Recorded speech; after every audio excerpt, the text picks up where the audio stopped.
તમારું સ્વાગત છે મારી ચેનલ શ્રીહરિ રસોઈમાં। આજે આપણે બનાવીશું હોમમેડ નૂડલ્સ। તો નૂડલ્સ આપણે ચાઇનીઝ સોસ વગર જ વઘારીશું, જેવું રેસ્ટોરન્ટમાં મળે તેવું જ। તો રેસીપીને એન્ડ સુધી જરૂરથી જોજો। ચાલો આપણે પહેલાં નૂડલ્સનો લોટ બાંધી લઈએ। એના માટે મેં અહીંયા 1/3 કપનું જે માપ હોય છે તે લઈ લીધો છે 1 કપ, અને 1/4 કપ એક લઈ લીધો છે। તો બધું જ માપ આપણે આ 2 કપ દ્વારા જ કરીશું। તો સૌ પ્રથમ આપણે મેંદો જે છે એ 2/3 કપ આપણે એડ કરવાનો છે। તમારે મેંદાને બરાબર રીતે ભરવાનો છે। ત્યારબાદ આપણે તેને એક વાટકીની અંદર નીકાળી લઈશું। ત્યારબાદ આપણે 1/4 કપ જેટલો મકાઈનો જે કોર્ન ફ્લોર આવે છે એ લઈ લેવાનો છે। કોર્ન સ્ટાર્ચ 1/4 કપ જેટલો આપણે લેવાનો છે। તેને આપણે વાટકીમાં એડ કરી અને સાઈડમાં મૂકી દઈશું। ત્યારબાદ 1/4 કપ જેટલી આપણે સોજી લેવાની છે। માર્કેટમાં એકલા મેંદાની જ નૂડલ્સ મળતી હોય છે, આપણે અહીંયા મિક્સ સામગ્રીઓમાંથી નૂડલ્સ રેડી કરવાની છે। ત્યારબાદ 1/4 કપ ભરી અને આપણે ભાખરીનો લોટ લઈ લીધો છે। ઘઉંનો લોટ લેવો હોય તો પણ તમે લઈ શકો છો। તેને પણ આપણે વાટકીમાં નીકાળીને સાઈડમાં મૂકશું। ત્યારબાદ 1/4 કપ જારનો આપણે લોટ લઈ લઈશું, જુવારનો લોટ આપણે જે કહેતા હોઈએ તે। તો અહીંયા માપ એકદમ સહેલું છે। 1/4 કપ ભરી અને 4 લોટ લેવાના છે, અને એક જ 1/3 કપ ભરી અને મેંદાનો લોટ જ લેવાનો છે। તો હવે આપણે બધી જ સામગ્રીઓને એક મોટા વાસણની અંદર ભેગી કરી લઈએ। બધા જ આપણે લોટ છે વાટકીની અંદર ભેગા કર્યા છે તેને આપણે એડ કરી દઈશું। તમે જુવારના લોટના બદલે ચોખાનો લોટ પણ લઈ શકો છો। ત્યારબાદ સ્વાદ પ્રમાણે મીઠું એડ કરીશું। અડધી ટેબલ સ્પૂન જેટલું તેલ એડ કરીશું અને સારી રીતે બધા જ લોટ અને તેલ મીઠાને મિક્સ કરીશું। ત્યારબાદ મેં અહીંયા 1 કપ ભરી અને પાણી લીધું છે। તો આપણે જોઈએ છીએ કે આટલો લોટ બાંધવા માટે કેટલું પાણી જોઈએ છે। તો 1 કપમાંથી થોડું થોડું પાણી આપણે એડ કરતા જઈશું અને સારી રીતે લોટને મિક્સ કરતા જઈશું। અહીંયા આપણે લોટને ટાઈટ એવો બાંધી અને રેડી કરવાનો છે। આપણે જુવારનો લોટ એડ કર્યો છે એટલે પાણી થોડુંક વધારે જોઈશે। તો લોટ આપણો જે છે એ બંધાઈ અને રેડી થઈ ગયો છે, તેને સારી રીતે મસળી લઈશું। તો તમે જોઈ શકો છો આટલો લોટ બાંધવા માટે મને 1/3 કપ જેટલું પાણી લાગ્યું।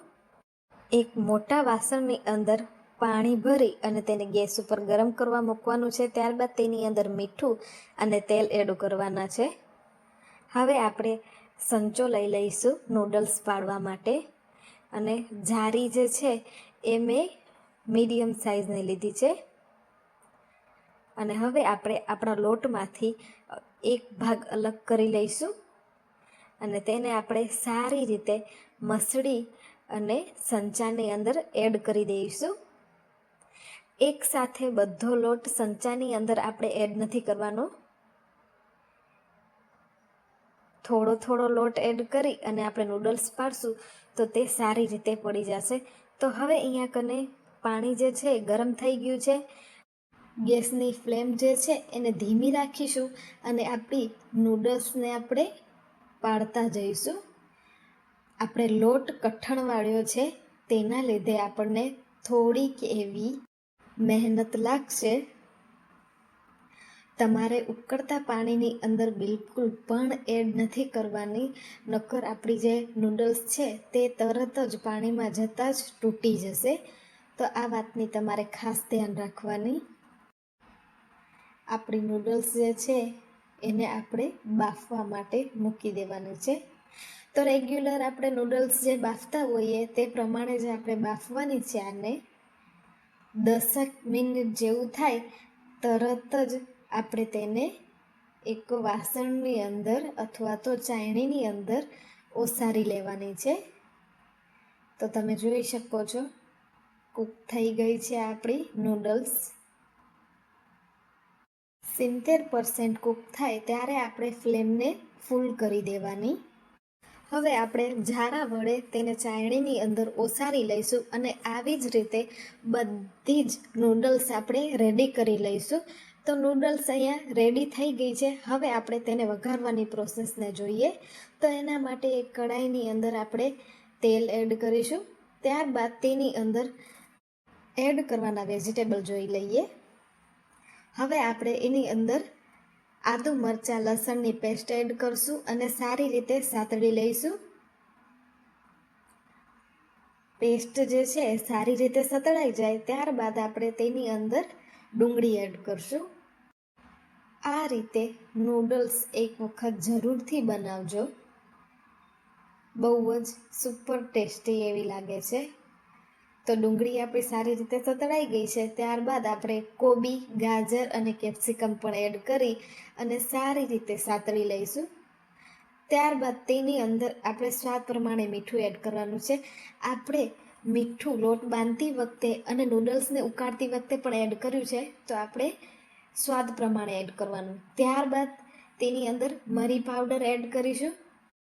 મરી પાવડર એડ કરવાથી સ્વાદ બહુ જ ટેસ્ટી આવે છે. ત્યારબાદ આપણે નૂડલ્સને એડ કરી દઈશું અને હવે આપણે તેની અંદર સોયા સોસ એડ કરવાનો છે. તમારી પાસે અવેલેબલ હોય તો તમારે એડ કરવાનો, નહીંતર તમે સ્કીપ પણ કરી શકો છો. ત્યારબાદ આપણે તેની અંદર શેઝવાન ચટણી એડ કરીશું. શેઝવાન સોસ એડ કર્યા બાદ તમારો મનપસંદ તમારે મસાલો એડ કરવાનો. પાસ્તા મસાલો હોય તો પણ ચાલે. ત્યારબાદ ટોમેટો કેચઅપ એડ કરી અને હળવા હાથે આપણી નૂડલ્સને આપણે સારી રીતે મિક્સ કરી લઈશું. આપણી નૂડલ્સ બની અને તૈયાર છે. તેને આપણે સર્વ કરી લઈશું. બજારમાં પેકેટમાં મળતી એકલા મેંદાની નૂડલ્સ ખાવી તેના કરતાં મિક્સ લોટની બનેલી હોમમેડ નૂડલ્સ ખાવી વધુ સારી છે. તો તમને આ મારી રેસિપી કેવી લાગી એ મને જરૂરથી જણાવજો. આજ માટે આટલું જ. ફરી મળીએ નવી રેસિપી સાથે.